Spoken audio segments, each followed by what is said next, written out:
Hey, buddy, you better rewind that. Hey guys, what's going on? This is the Rewind Cast, and we are back with another reaction, and this time it's for Falcon and Winter Soldier Episode 2, and it was really good. It was really good. I can't complain. No complaints here about that episode, really. Yeah, well, when it comes to like the show, like again, like it's not disappointing, but this one kind of hit home for me, man. I didn't really like it too much. Like I liked it personally, but you get to see why I didn't really like it too much, because me being a big fan of Captain America. And, oh yeah, just seeing him in the suit and doing his that was just straight up. That was just straight up like it was like a slap in the face. That was like straight up torture. So I didn't really like that part too much. And it's funny because when we was before this, the episode started, we saw like the description, and it said Star Spangled Man, and I was just like, oh man. And he kept saying, "Yo, I'm hoping they don't play the song." If they play the song, and then they did. Because that's my song. song. It was like a subtle version of the song. I'm like, the marching band was playing the Star Spangled. Yeah, I know the Star Spangled Man song. Y'all should know that it actually came out in Captain America Part 1, the first Avenger. So that was the song that was playing. Here to save the American way. Not all of us can storm a beach or drive a tank, but there's still a way all of us can fight. When he was on tour, whatever, trying to like support the troops and stuff like that were out to war. But yeah, so this is a lot going on. It's the second episode, and I feel like this hit really, like, it's hitting real quick. And I also like Bucky and Sam's interaction too. Yeah, that's what a lot of people actually were looking forward to. The quips back and forth between the two are pretty funny. A lot of people were looking forward to that, and especially the dynamic, because we got to see a little bit of it in Captain America Civil War. There was kind of like a little back and forth. Yeah, there was a kind of when they both fought Spider-Man. You've been in a fight before, but there's usually not this much talking. All right, sorry, my bad.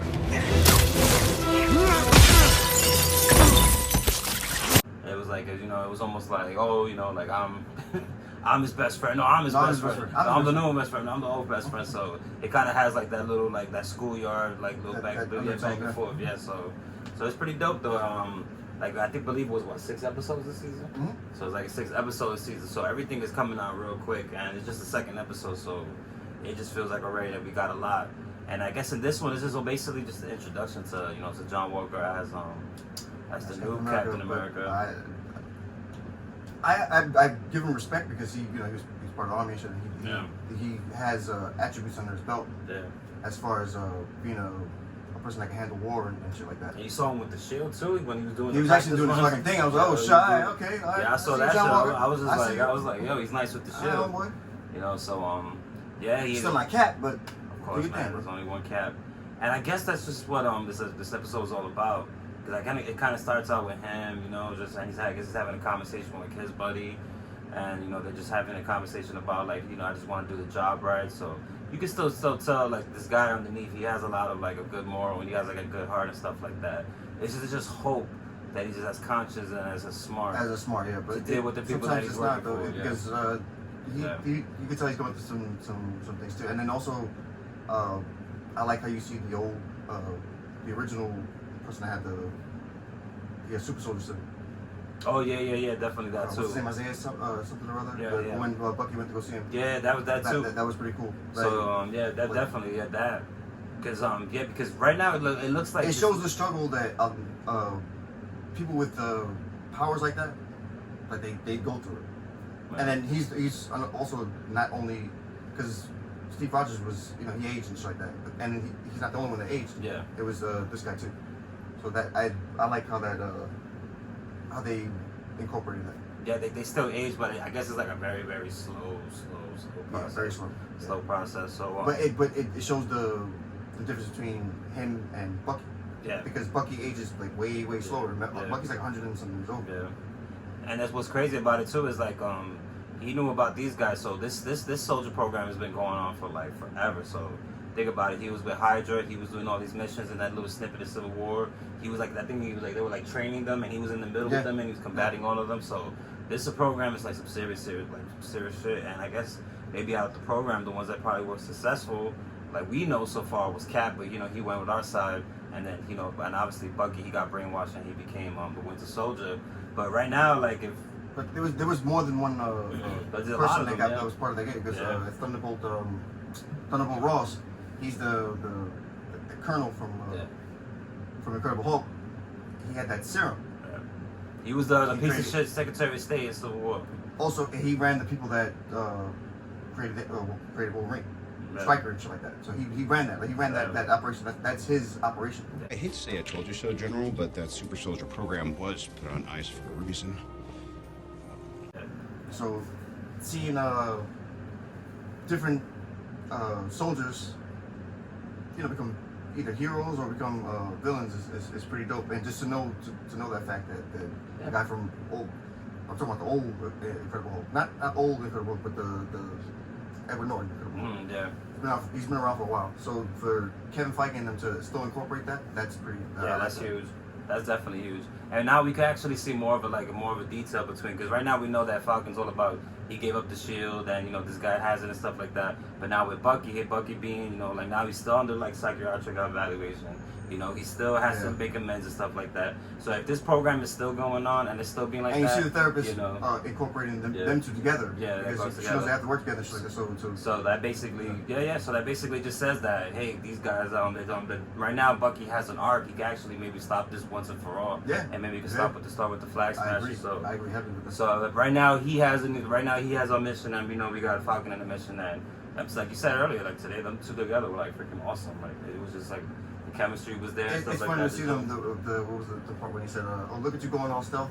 He was like, "Oh yeah, you go stealth. You spend a little bit of time in Wakanda. Wakanda, you you come come out White Panther." That shit was funny as hell. Yeah, that was funny. That was funny. And I did mention too in the last episode that this might be one of the first political things ever. Yeah, you when did. it came to Disney, the when last it came to episode. Disney Plus, because we had when they were having a conversation. It looks like they were in the hood. Let's be real.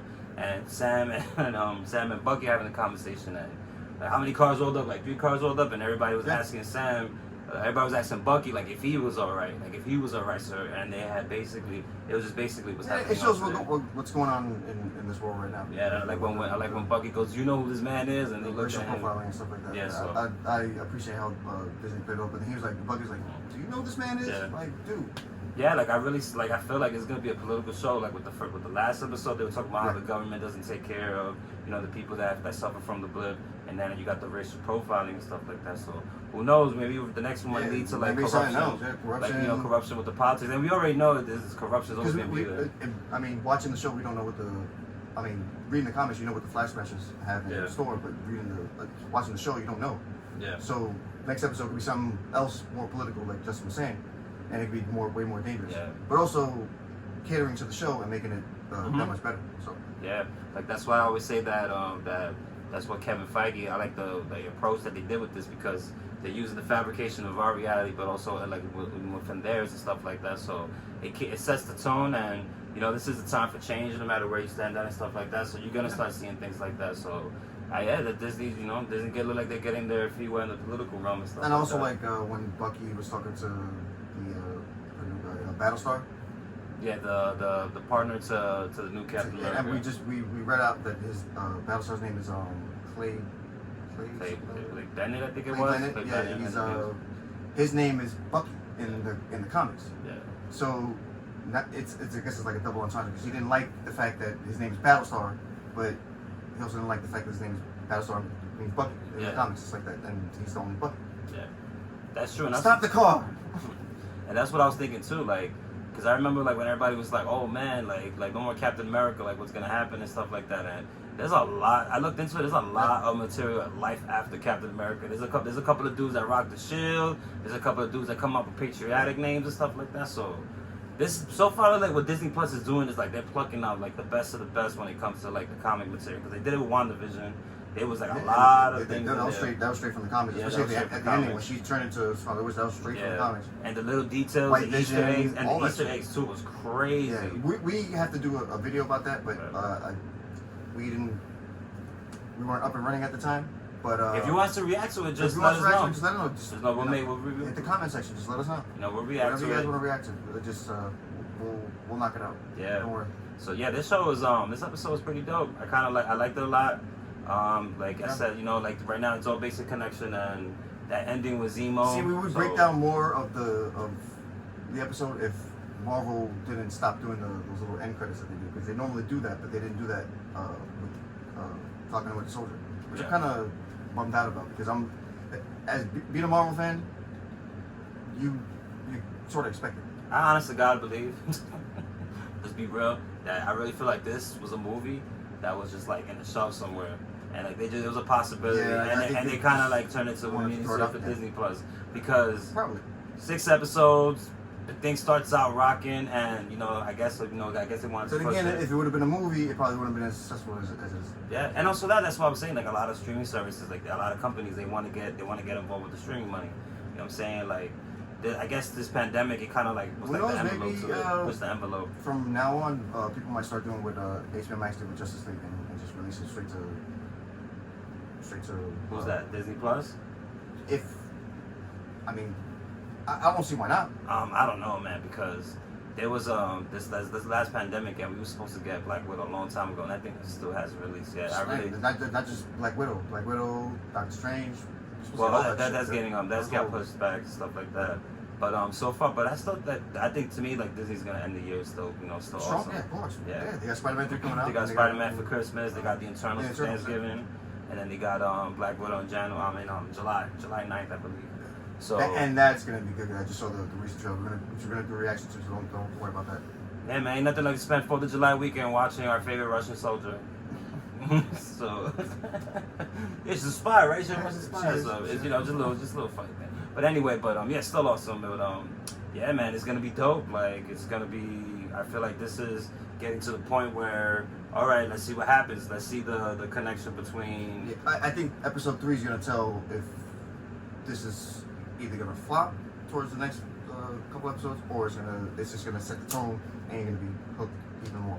Yeah, and you're gonna want more Falcon and Winter Soldier. I hope that's the case. Yeah. And this was bad, man. Like I couldn't stand watching this episode, man. I couldn't stand watching that dude with the shield. Nah, I get you. It was like, I don't know if you guys watched that 70s show. You know that last season where they kind of replaced Eric. But not for nothing though. When he started doing his moves like with it was just like when he that. started doing his moves with the shield, you weren't too you were impressed. It wasn't bad. It was dope. It was dope seeing him. You gotta give credit when it's due. Like, hey shit, man, the guy, For a fucking dude doesn't have fucking super soldier serum. I can ride a motorcycle, doesn't mean I'm Evil Knievel, you know what I'm saying? That's true. So, I agree. That's what I'm trying to say. I Like, agree. but I don't know. Let's just see. Let's see what's going on. Right now, I'm aggravated. I'm ticked off. I don't know who to be mad at, but I guess it's good that I'm kind of like I'm starting to see like now Zemo's gonna get in the mix. Don't worry, pal. You're gonna see and the Flag Smasher. So yes, man. Yeah. And see, he saw him again at the end. yeah. So we're excited to see. And I feel like Zemo should be actually credited more as one of the best villains in the MCU. Yeah. We're talking about the MCU. We're talking about like the villains that we had in the movie. Just watch Civil War if you don't believe us. Yeah. Because let's be real, Marvel. You guys, your movies are awesome, but your villains suck. Nah, come on, let's be real. Chill, Let's be real. Let's be real. Out of Loki and Thanos, out of all the MCU movies, Thanos, Red Skull. Red Skull, he's okay. Yeah, it was kind of cool the way he came out of Infinity War. What was another one? Dormammu. Eh. And then there's other ones that didn't show yet. Doctor Doom, fucking. But Doctor Doom is here, but you know what I mean though. Like right now, like that. That's what I'm like feeling. Like I'm like Zemo is they using Zemo. Ronan was fucking badass too. Who? Ronan. Well, but you talk about this dude, the Executioner. Yeah. The one from. Yeah, he was dope. He was dope. The guy was dope. They have. And he came out again too in Captain Marvel. Their villains are not that like bad. I mean, they're not better than Batman's villains. I guess Batman's villains like just. Yeah. No, but I guess to show you that what back to my point, I'm not trying to shit on and say that Marvel villains are bad. I'm just saying that if it worked on the first one, if it worked on the first time, then it could work on again with the second time, and that's what they're doing.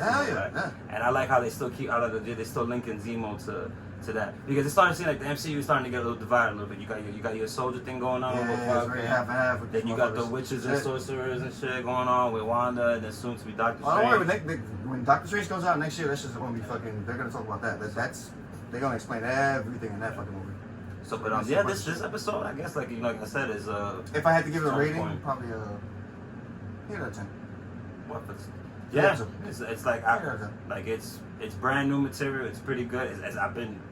It goes by like this. That's how basically it feels like. That's probably well. I mean, what was the runtime on the last episode? Like 45 minutes or something like that. Maybe something like close to an hour. Yeah. So, yeah, I guess. Runs like a CW show without commercials. Yeah.